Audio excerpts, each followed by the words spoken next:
Hey there, everybody. Welcome to my channel, The Magical Solution. I am Lailani, and this is how we grow. I'm really excited tonight because we have an author here who I met for the first time a couple of weeks ago, online, of course, because, pandemic.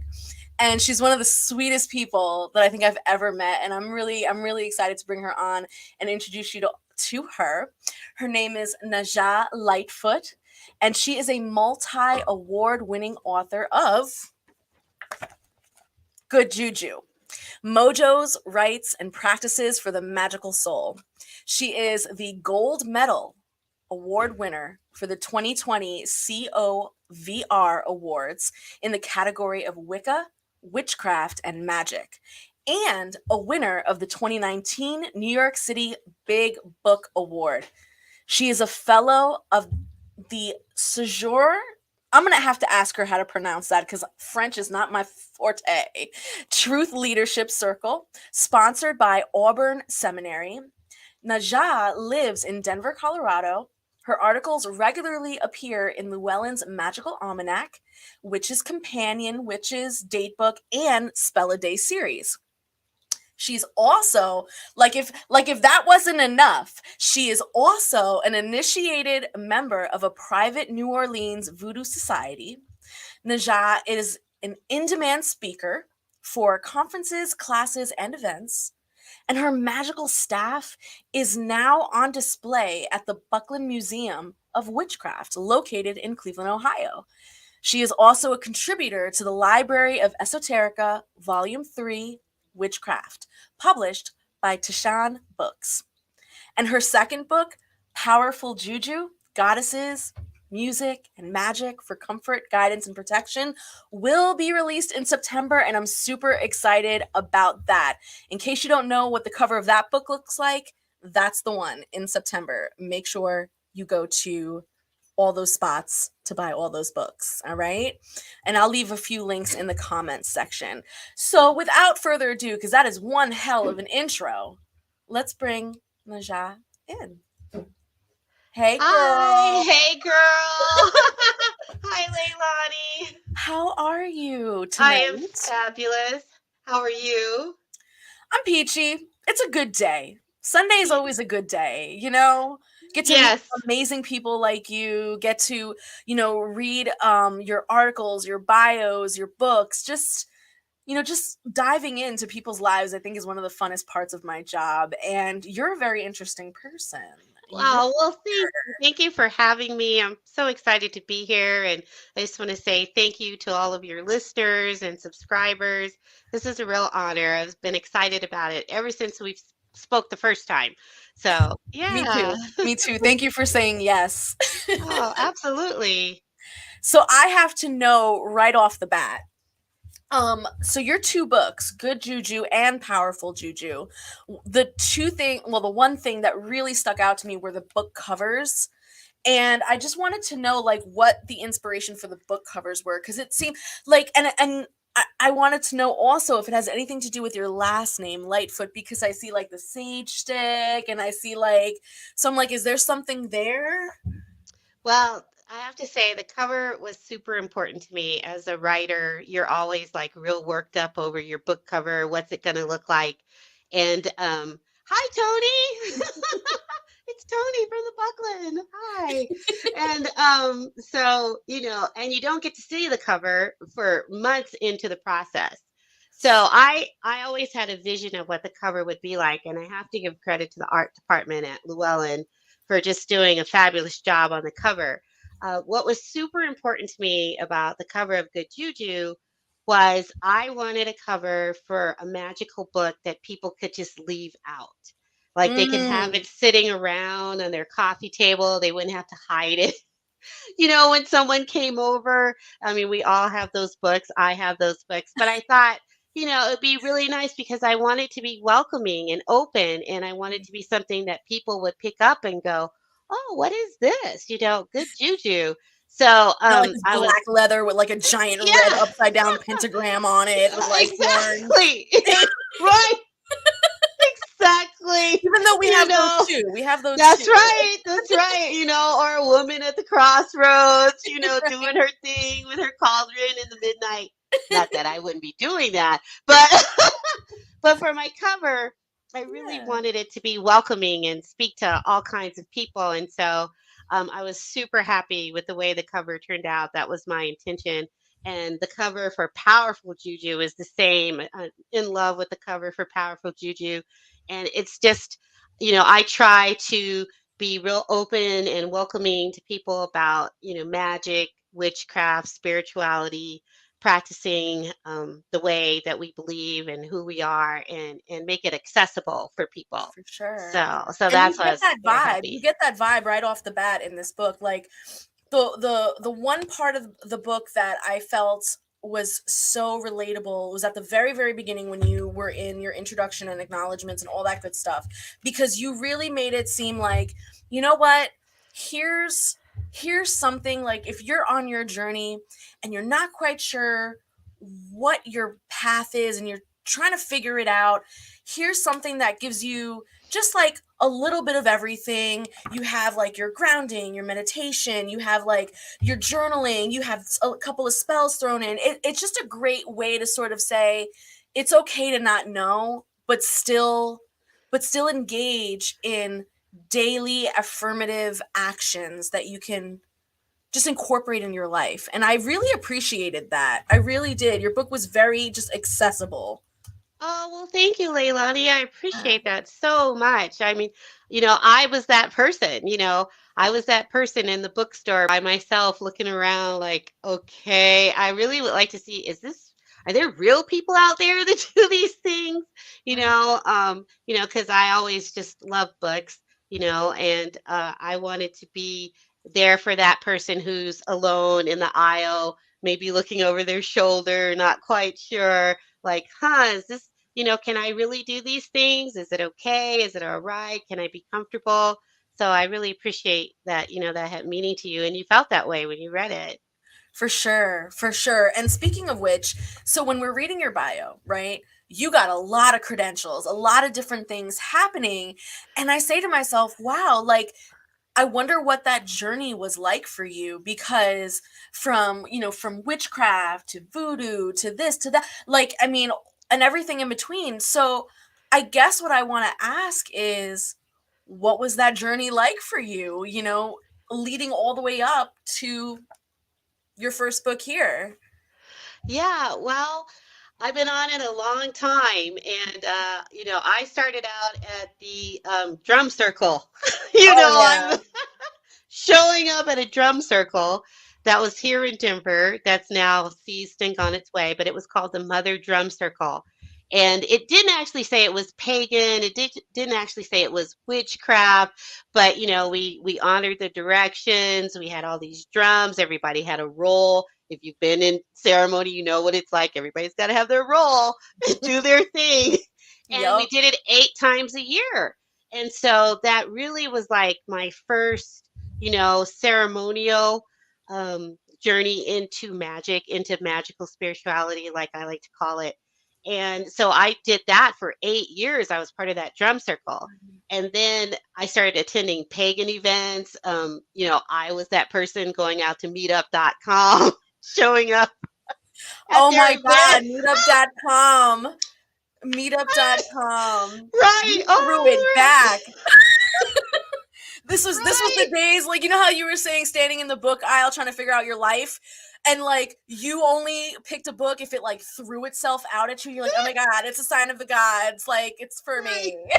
Right. Exactly. And then Exactly. meetup.com. Oh And wow. meetup.com, you know, and I'd be like, well, maybe I'll go check it out and see, because how are you going to know if you don't go out, right? And Right. so that's how I started, and just one, you know, ceremony, one festival, just layered upon another layer upon another layer upon another. It just all kept building. And so I just kept putting it all together. And then I've always been a writer. I've journaled my entire life. I still journal almost every day. And I wanted to write. It's always a dream of mine to be traditionally published. And so I was given a really a great handout by a dear author friend. Her name is Melanie Marquis. She actually wrote Carl Llewellyn's biography, and she gave me a good hug and a handshake, and I was off after that. So I've been writing for Llewellyn ever since. So, Hello, everyone. but okay, but where in the story, okay, did your staff end up in the Buckland Oh Museum? Like, what? gosh. That's not, oh, that just, it was just a thing. Thing. Well, my dear friend Tony, who's on this call with us, she saw Good Juju at PantheaCon, which was held in San Jose, California. And I never attended PantheaCon. It just didn't work out. And then it was like coming to the end. So I think she was at the last one, and my book was on display at PantheaCon, and she saw it. She thought I was at the conference, actually, but I wasn't. And so she sent me an email, said she'd seen my book. She had read it. It was really great. And then she asked me if I would like to donate uh, an item to the Buckland Museum. And I was just floored. I was like, what? Are you kidding me? So my staff, remember I told you, meetup.com, all the pagan events, there was this wonderful pagan ceremony festival that used to go on here in Colorado called Beltania. I mean, it was everything you dreamed of. Up on a mountaintop, fires going, Oh, workshops, drumming into the middle of the night, people running around naked or not naked or whatever, sky clad. I'm not a sky clad person, but I will look. Oh, drinking, throwing it back. And at this festival, which was just beautiful, I came, my staff came to me. There was a man, he was vending, he's now passed on. And I saw it, and I think his name was Sage Bear. And so I was just drawn to it. So I got that staff, and my role was to call the directions, be one of the directions that year. So I got the staff. We blessed it in the fires of Beltania on the mountain. It was at the drum badass. circle. Then I used to take it around to Renaissance fairs with me, and I just loved it. To Red Rocks, we have a ceremony here at Red Rocks called Drumming Up the Sun, so I would use that. So Tony asked me, what I consider donating something to the Buckland. Now, when you're on this journey, there are certain things that come, just like being on your show, and it's a big deal. It's meaningful. And being Raymond Buckland, the Buckland Museum of Witchcraft, Cleveland, Ohio, I was born in Cleveland. I knew I had to give something that was meaningful, Yeah. something that was also going to be like kind of a sacrifice, because that staff was like my right arm. And so I said, I will send my staff. Ooh. And Yeah, that's no, how because it, I can imagine, and I think it that's the whole point. I think right. the way that you said that was so beautifully said, in terms of like, it needed to be a sacrifice. Like, that's the whole point of our practice. It's the whole is giving of yourself and being of service and making those sacrifices for the higher good of yourself, your community, and all that good stuff. And I think, like, your journey, I think, is so relatable too, because it's true. We start off in those bookstores. We're hoping to get some kind of inspiration. If we're lucky, we may bump into an elder at one of these like festivals that we can kind of pick their brain for a few minutes. Yeah. We do that meetup.com, where sometimes it's real weird. You end up in like a vampire coven, and you're like, what just happened? Where am I? you know um Exactly. like, this was not what I expected. I am underground. There are people that think that they are werewolves. Like, this is a whole other vibe. So I'm like, okay. But it's that trial and error. Hmm. And that trial and error, I think, is such a poignant, like, characteristic of what we would consider today an eclectic witch or a solitary practitioner. So Yes. do you kind of identify yourself as a solitary or eclectic witch, or do you still, the titles that you've earned, do you kind of hold on to those as your identifiers? I would basically categorize myself as a solitary practitioner who moves in and out of circles. So, I show up. I've been, invited into many groups. I have friends with lots of people. I have great support system. But really, when it comes down to the day to day and even like holidays or Sabbaths or special occasions, it's just me, out there communing with the sun, the moon, the stars. And that really focuses you to really work on your shit, because there's not a lot of people around me all the time saying, "Oh, you should do this, you should do that." I just have to be with myself, and it can be lonely. One of the things that I've, read in Sybil Leek, she was so great in saying, the path of the witch can be a lonely one. So if you do have that hereditary or that coven or that group that you're around with, you go to all the time, I think that's fantastic. That's wonderful. Whenever I get invited to go somewhere and do ceremony with people, I'm really excited. But for the most part, about 99.7% of the time, I'm doing it by myself. So I do, and wouldn't exactly say that I'm eclectic. I would say in the beginning I was, because, you got to try all kinds of stuff.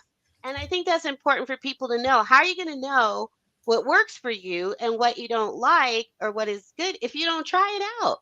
So I've Right. just kind of like, honed it down into these practices that I write about, these things that work for me, that have carried me all these years, and that's how I function, as a practicing witch.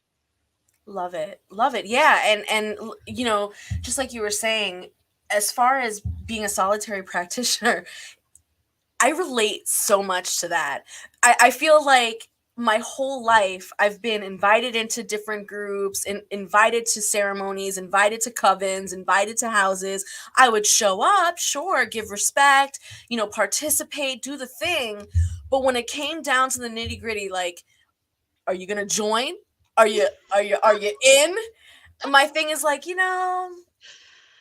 no, I'm good. I'm good. No, I'm And like okay. it's nothing personal. It's nothing personal. It's just, I feel like, and I think you can agree with this, I feel like spirit hasn't let me down so far. So like why do I feel like I need to get that from somewhere else? Like I feel like I have a direct line. I'm good. I haven't been let down. I kind of figured out a method when something is not right. Like we're good. Right, You know right, what I right. mean? So Exactly. and I think that that's something that you cultivate over time. It's a trial, like I said before, trial and error. And books like this are really helpful because it gives you like a structure. You talk in the beginning about building a solid foundation. You talk about journaling like right off the bat. So obviously we could tell that that means a lot to you as well. Yes. But it isn't just like, oh, here's step 1, step 2, step 3, or here's my way or the highway. No, it's more like just start with a foundation. Here are a couple of suggestions. Here are a few ways you can go about doing it. If it works, cool. If it doesn't, okay. And I think that that's so needed right now because there's so many chiefs and not enough Oh, Indians. Does that make sense? yeah. Well, thank you. Well, I always want to also give respect that people may have other practices. Of They may have course. things that they were raised with. A lot of us, in my generation, we grew up in organized religions or something else that we had. Who knows? And I don't want to be that person to say, "Oh, you just have to discard everything you've ever known or loved or worked for you." I mean, the path of the craft, it's a craft, it's an art. It's like you take and you make stuff with it and you build things with it, and over time it becomes alive and it works for you. Yeah. And so I definitely always want to honor that. There are billions of people on this planet and everybody has their own way, and you can find that truth for you. And I always tell people that, I don't speak for any one tradition or way. I just like to share what's worked for me. I've been at it a long time, and try to be give some maybe helpful suggestions to other people who want to practice and go further on the path as it calls to them, because we're all called to it differently. Exactly. But what I'm saying is I think the fact that you gave space for that. I think is really important, because there's so much like online or in the bookstores that really make it seem like you have to do it this way, or you're doing it wrong if you do it this way, or you know what I mean? And there's never any room for that beginner or for that solitary to make those mistakes, or to stand on the shoulders of giants and be able to pick and choose what works for them. And to give them space like that, I think is really, really important, especially, because my audience, right, is mostly BIPOC people, right? Mm-hmm, And mm-hmm. people of color. And it's so hard for us sometimes because we're in the process of decolonizing our practices. We're in the process of, finding and renewing our practices from ancient times. And then we're in the process of identity and figuring out who we are with amongst each other. And Right. it's a lot. And then you It's a throw lot. in religion on top of that. It's like, Whew. you know what I mean? So it's Yes, I nice do. to say it's okay to be alone. It's okay to, experiment. It's okay to fuck up. Yep. Because we all been there before. Like, it's That's right. okay. It's okay to burn your finger on the flame. Go, ooh, that was hot. Okay, I don't want to touch that one anymore. Yeah. Okay. Like, Yeah, it's it's okay. okay. It's okay. And it's a practice. Yeah. If you're not practicing, how are you going to know when you do fuck up, or when that doesn't feel right, or maybe it does feel right and you're like, that's really great. Or the other thing, like as a practice, if you've been doing it for a while, you may decide to like switch it up a little bit, or organically, like some new words come out of your mouth and you're like, hey, that was kind of cool. I kind of like that. Let me put that in there.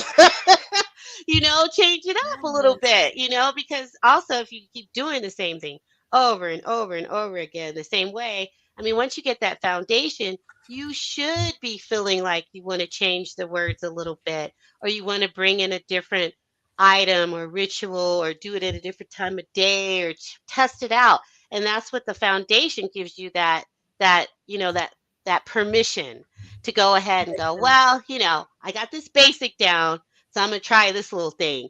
Oh, that was kind of cool. I like that. Exactly. Exactly. And so for Good Juju, because I know you have another book coming out in September, I Powerful do. I'm Juju. so excited. I'm excited for this one too. So for Good Juju, I really felt it spoke to the solitary practitioner for sure. Like, I really did. I felt it gave space. I felt it was, digestible. And like you said, the cover and everything, I felt like you can leave it out and it's okay. Um, Now, what's the inspiration, if you don't mind me asking, for Powerful Juju? Like, what's the vibe of that? And, where are you coming from when you got to that book?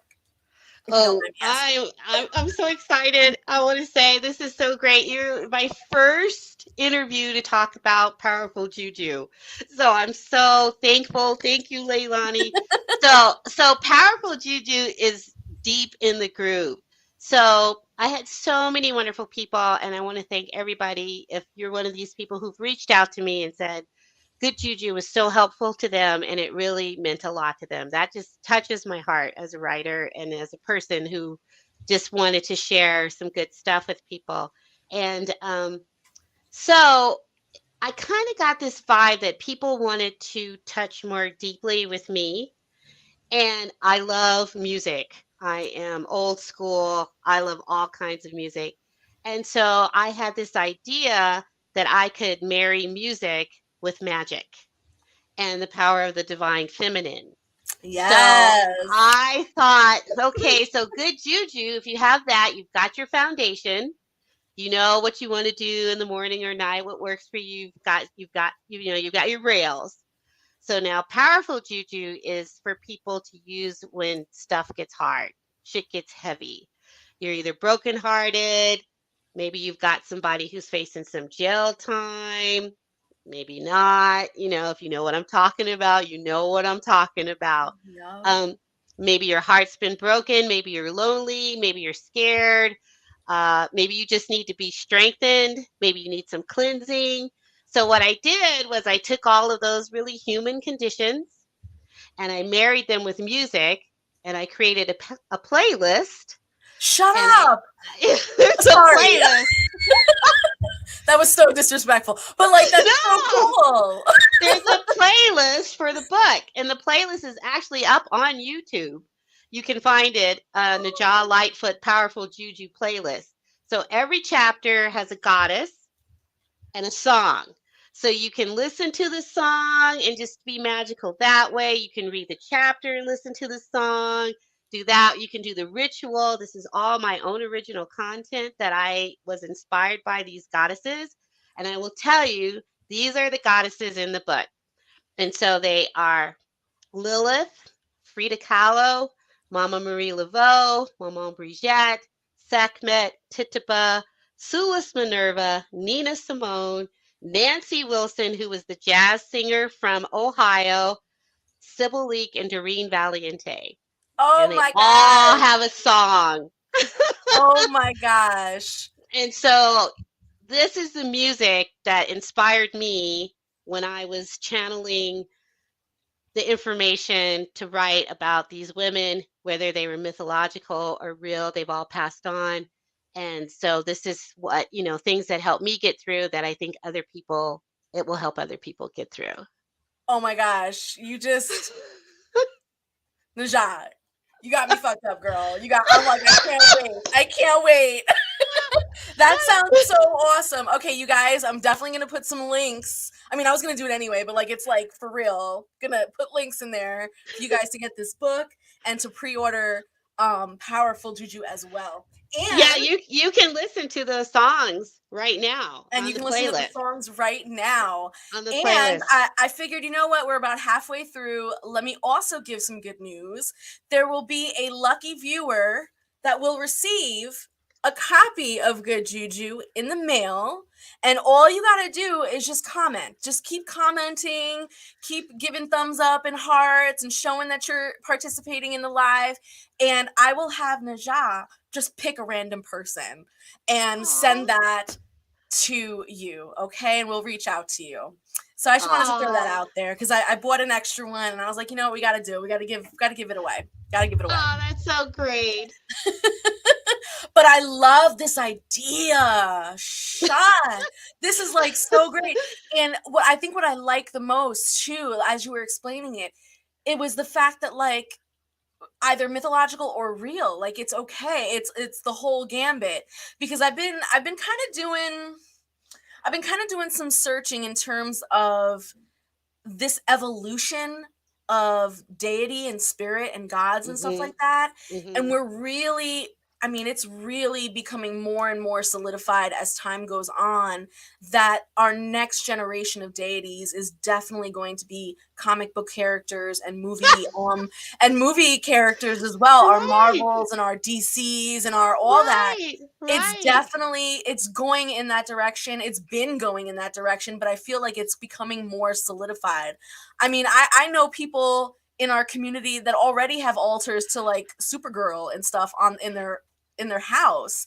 Why, of course, why not? We all have our heroes. We all need inspiration, I love movies and I love music and I love all these women, these divine, feminine, powerful icons of getting over, of getting through, whether they were mythological or they actually were real living human beings, Yes.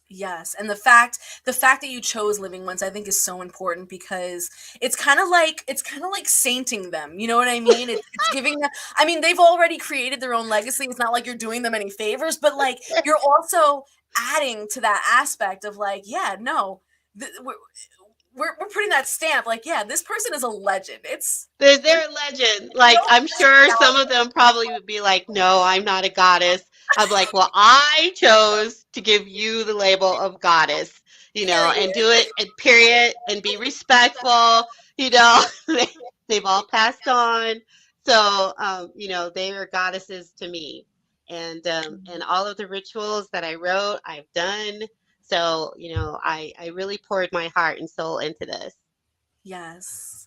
And so as you were writing both Good Juju and Powerful Juju, I just have to ask, what what was it like to write for Llewellyn as a publisher? Because I mean, I've gotten a chance to speak to different authors from different publishing houses, and I always love to hear like what their experiences are with that particular publisher. So what was it like for Llewellyn, being with Llewellyn? Oh, it's great. It really is. I have to say, so we have to go back to the person in the bookstore, which was Yes. me, right? By myself, because ain't nobody in my family around me like, oh, you practice witchcraft. Oh, uh-huh. And you do what now? You go to a crossroads and Mm. okay, baby. All right. So, That's a phase. You'll grow out of it. you'll grow out of it. We'll pray for you. I'm like, okay, yeah, all right. Well, I'm praying too. So, You ain't gonna like the way I'm praying, though. You ain't gonna no, but like it. I'm gonna keep going with it because it works for me. Yes. So, there isn't anybody like right in my family who's like me, and everybody who knows me would go, oh yeah, Najah, she's always been kind of like that. So I'm like the first generation, and I feel like I'm setting it now for my kids who are grown, my grandchildren. I'll be that person that they can look back into the ancestry and go, oh yeah, my auntie Najah or my grandma, Najah. So I was that person who was in the bookstore just devouring publications by Llewellyn. And and what called me to them was because I knew they were written by real people. So it wasn't like a fictional story. Like these are people who really practice and they're writing about it. So I started writing articles. I think my first two was one in the Magickal Almanac and one in the Witch's Companion. And I had the great blessing to actually email Carl Llewellyn Weschke before he passed away and just tell him how happy I was to be part of the Llewellyn family and that it was a real honor that I could give back. And he wrote me back and said, he was happy that I was writing, was part of the Llewellyn family too. So for me, it was like a pilgrimage, and they've just been really great to me. They really promote me and give me opportunities. And so I've been to Llewellyn offices in Minnesota, and that was like, oh, which You're was at the really main great. quarters. Right, we're at the main quarters. So, and they're a traditional publisher. Yeah, So, they've been around not everybody forever. since 1901, I Yeah. believe. And not everybody wants to be trad published, but it's hard. There is. I will tell people there is the love of writing, and then there's the business of publishing. And Mm, publishing is a business. And so, if you're serious about being published and you want to be traditionally published, there's a reason why it's very difficult. Because you become a product, your work becomes a product, and it has to be sellable, it has to be accessible, but you also got to be able to deliver. yeah, It's just like it becomes work. yeah. I like that first, oh, I'm going to sit down and write, and it's all organic, and this is really great, and you think everything, your shit's just really good. Then you send it to the publisher, they're like, no, you need to fix this and that and this and that and the other. And the other thing that I really love too is that we have to pitch. And so we have to pitch our ideas, our manuscripts. We have to write proposals. And that's a tremendous skill. If you don't Mm, know how to pitch, if you don't know how to write a proposal, you're going to learn if you want to start getting your work out in the world. And also, it was very important for me personally to get critical feedback from the industry, from people that I respect, for them to look at my work and go, hey, this is pretty good. Or no, that's not really good. You need to like clean that up and then see if I could do it. So that means a lot to me to get critical feedback on my work. So yeah, yeah. So to rewind, because I think that is a whole other conversation. The whole world behind publishing is like so mind blowing. I tried my best to do my own research on it because I have tons of ideas, and I'm not the best writer, but I have tons of ideas for a book, and just researching it is just overwhelming. It's a lot. yes. It's a lot. So I can definitely see how that can be a whole other conversation. But there was something that you said when you were in the aisle all by yourself. You said in your story that you were the only one in your family, that Yeah, your family doesn't practice, I you're the know. only one.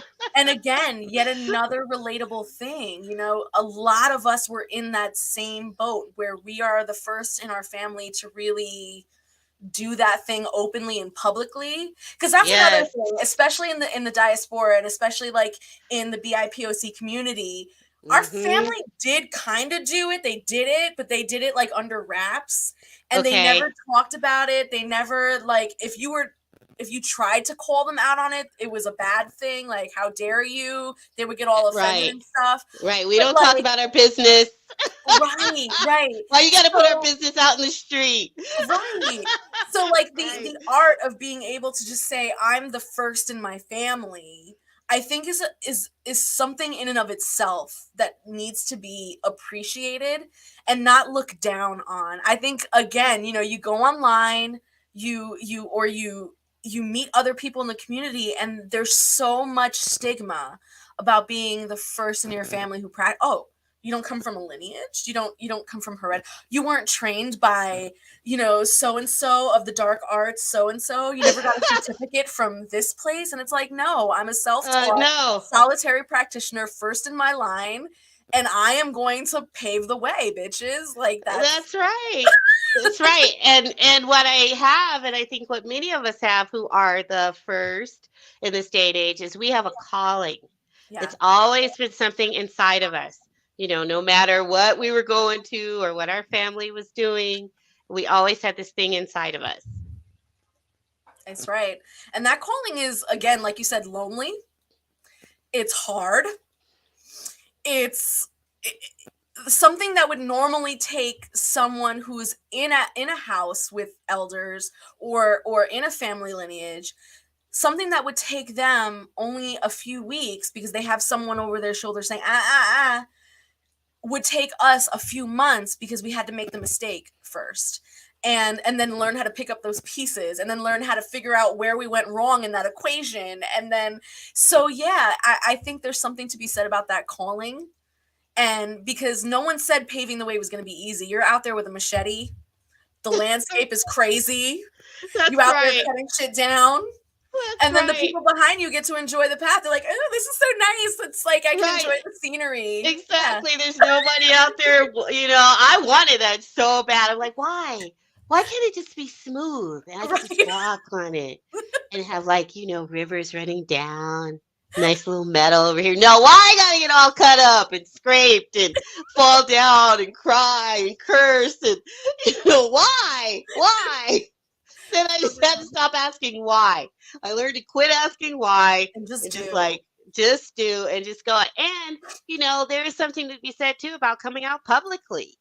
You know, that is not an easy thing to do. And I always give credit to people like, not everybody, it's not safe for everybody to come out and publicly announce that they're practicing witchcraft, or a diasporic religion, or they're Mhm. doing alternative things, because it might not be safe for them, even in this day and age, in their family, in their job, in their town.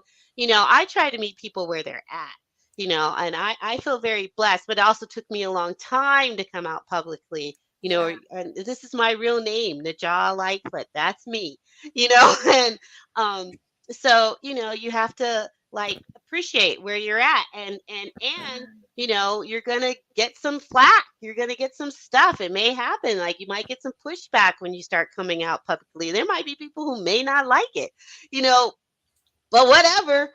And those people might Some be of us, family, might be people that they you might be love. family. Yeah. They might be people you love. They might be your coworker, your friend. And, Yeah. but still, this is your spirituality. This is your practice. This is what fuels you. So just take it one step at a time and see how it feels. See how the waters are.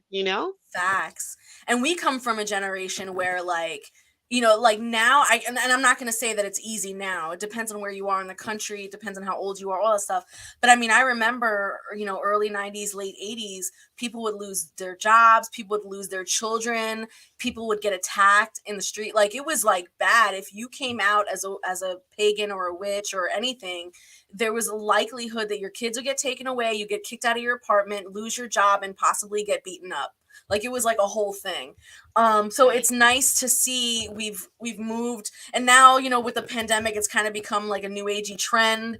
So it's helped to sort of tamper the waters a little bit. But yeah, one step at a time for sure. We have a great question here with regards to the calling. Mm. So, Abigail wants to know, do you think that our ancestors are calling us through the generations in time, that our blood is awakening? You know, with regards to this calling of being a practitioner, and just doing this work of paving the way and being one of the first in your line.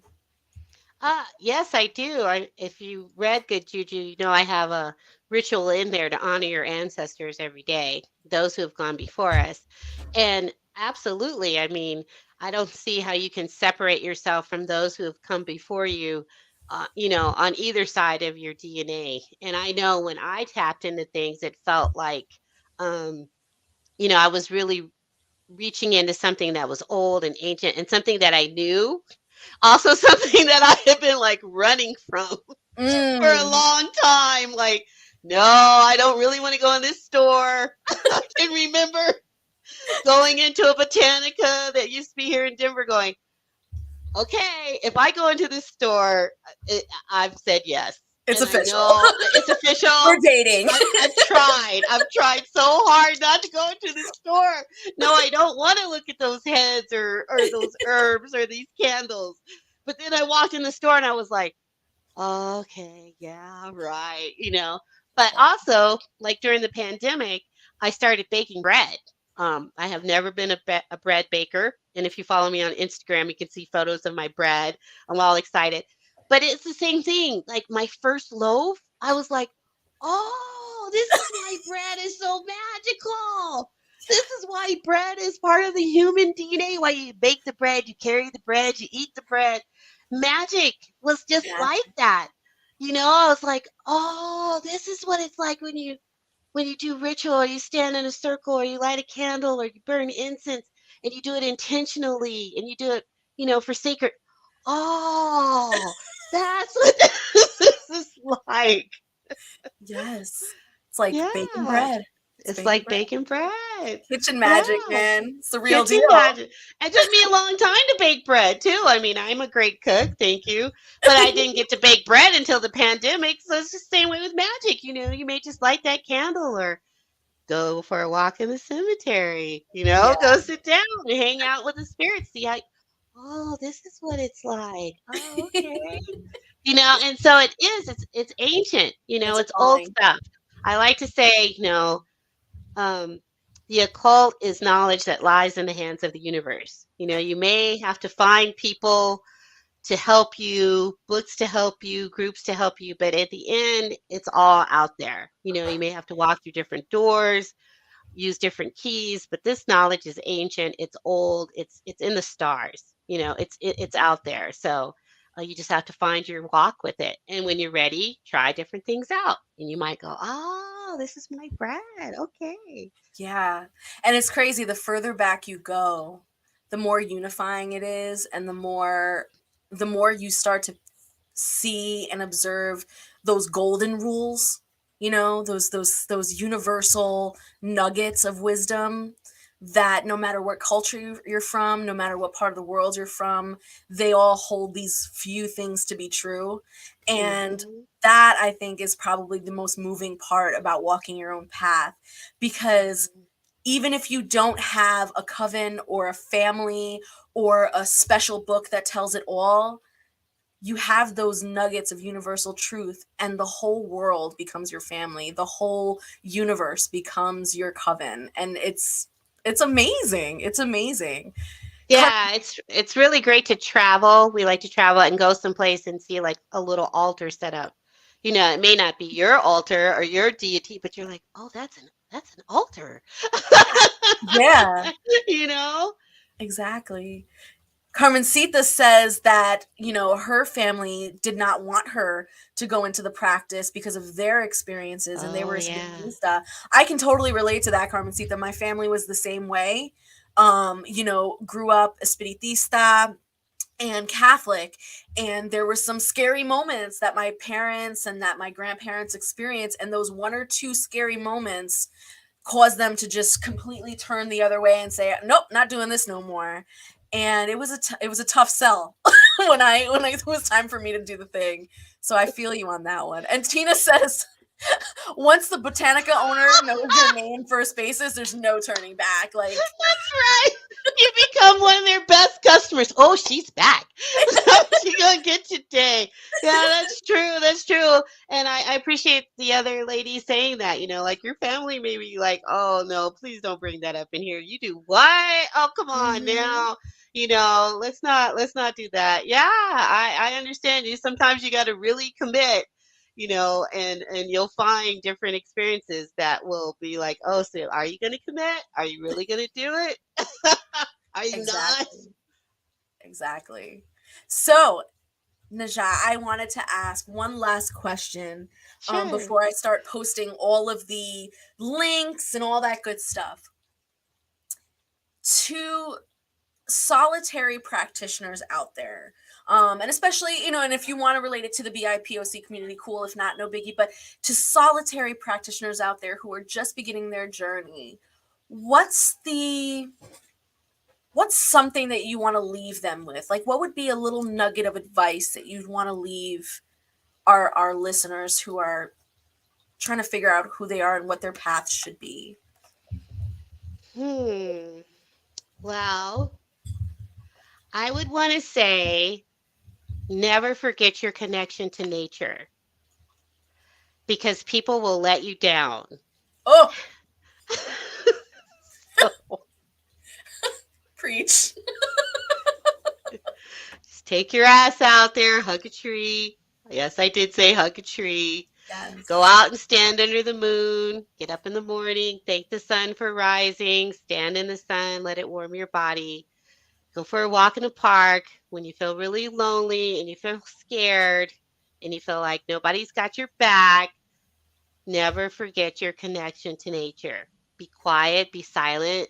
Take your fucking headphones off. Sit in the park. Sit by the ocean, wherever you are. As a solitary practitioner, when it gets hard, when you feel lonely, when you feel like nobody hears you or no one understands you, go and spend some solitary time in nature. And if you're in the city, I live in the city, you could just go to a city park or go to a botanic gardens, go to the museum. I mean, I do all those things. I'm members to all those places here in the city. And just let nature soothe you and connect you back, because that's really why we get started in this, because we feel the call of nature. Talk about our ancestors and our DNA. We understand that there's more going on in this world than just what's between humans. It's because of that connection to nature, to space, to the sky, to the stars, to the turning of the wheel of the seasons. And you can always, always come back to that and get rooted. I mean, on a daily basis, I can wake up in the morning and feel great. And by the end of the night, I'm like, oh, shit. What the hell? Yeah. Okay. But then I get up the next day, get my ass out of bed. I'm like, all right, let me get out here, and then as soon as I get out there, I'm like, oh, okay. All right. And it will help heal you and bring you comfort. Yes. So I don't know. Can you see the chat that's happening on the side there? I cannot. Oh, wait. Let me see. It says I can. Yes, I can. Just scroll up and down that whole section and just pick a random name, because we are going to give one lucky person a copy of Good Juju, Mojos, Rites, and Practices for the Magical Soul. And whoever you end up picking, I'm going to put my email address in the chat right now, and you can email me your address, and I will make sure that information gets sent. Okay, it's going to Lavetta Davis. Lavetta Davis. You heard that, girl? Hey, Mars. Lavetta, where you at? There you are. I see you. All right, Lavetta. You are now the Lavetta. proud owner of this book. Make sure you email me at themagicalsolution@gmail.com with your address, and I will make sure to get this out to you Monday morning. Najah. Oh, man. Lailani. This was a lot of fun. You are so Oh, much fun. And thank I just, you. again, want to say thank you so much for coming on, for saying yes, and for just, you know, really relating to the community, especially the solitary practitioners out there, and really bringing the goddess into the picture as well. I cannot wait now for Powerful Juju. Like, oh my god, when you broke it down, oh, it's over. So Oh, thank yeah, you. that I'm was a so game changer. excited. I am. I'm so excited. You know, I get it. You know, I'm a Black, old school practicing witch. I'm Yes. out here. So I feel you. You They know, it's not exist. always easy. Regrets. We're here. I can tell you how many times I've been the only one at something, but you know, I keep showing up. I'm going to continue to keep going, and just let's just all keep going together. And thank you so much for having me. It's just been a treat. I really appreciate it. You're a wonderful person, Leilani. Thank you for the work that you're doing in the world and in the community. We need you. Thank you so much. All right, guys. Thank you guys for showing up live tonight to watch this wonderful episode. And make sure you continue to do so every Sunday. Like, comment, share, subscribe. And most importantly, remember that this is how we grow. Good night, everybody. Good night.